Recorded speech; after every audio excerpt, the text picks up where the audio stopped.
To me, sword dancing is about controlling your body and feeling like you're controlling something else through your body. It's a form of expression where you can let yourself go. It's something I've been doing for a very long time, almost my full life. So to me, it's also a passion.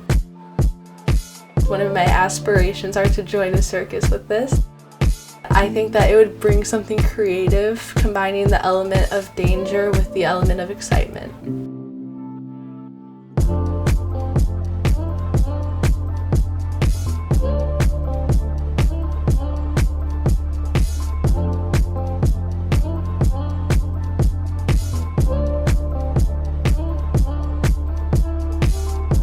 My name is Kaitlyn Tompos, and I'm an aspiring sword dancer and contortionist, and I have big dreams of making it to a circus.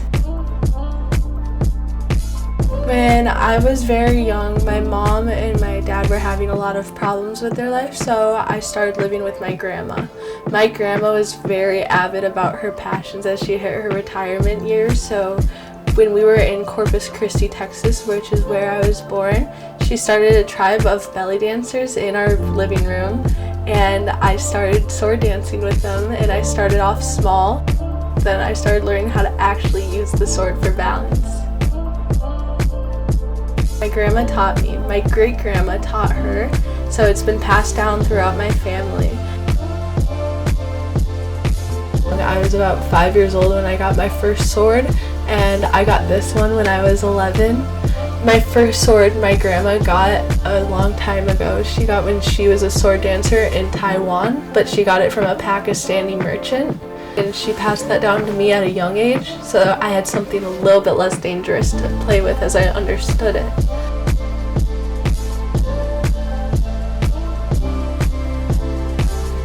The type of dancing that I was taught from a young age is tribal style belly dancing, which is one of the few types of belly dancing that include a tool or a sword.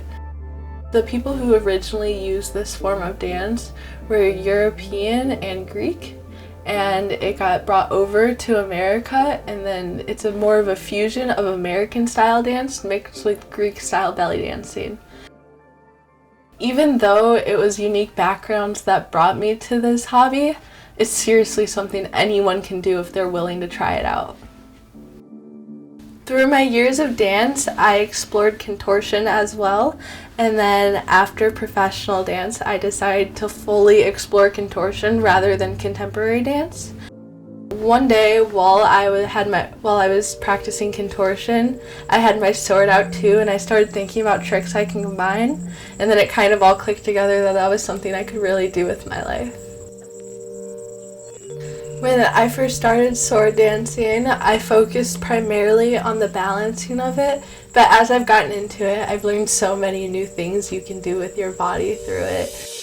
Sword dancing is really about finding yourself through dance, and I've learned a greater sense of control over myself and my body, and I've learned how to connect myself to things exterior of my own body while dancing. Good balance with the sword that you're dancing with. So it's a form of controlling your balance with the outside world. You have to feel as if you're one with the sword. Think about when you're dancing with a partner. When the sword moves, you move. When you move, the sword moves. You have to really feel a respect towards the sword and for yourself while you're using it, or else a lot of things will go wrong. I think sword dancing for many people can be meditative and spiritual. It's something that you can connect with yourself through. Close your eyes and really connect with yourself before putting the sword on your head, and you can keep an inner balance the whole time you're doing it because you're so focused on the balance between yourself and your exterior.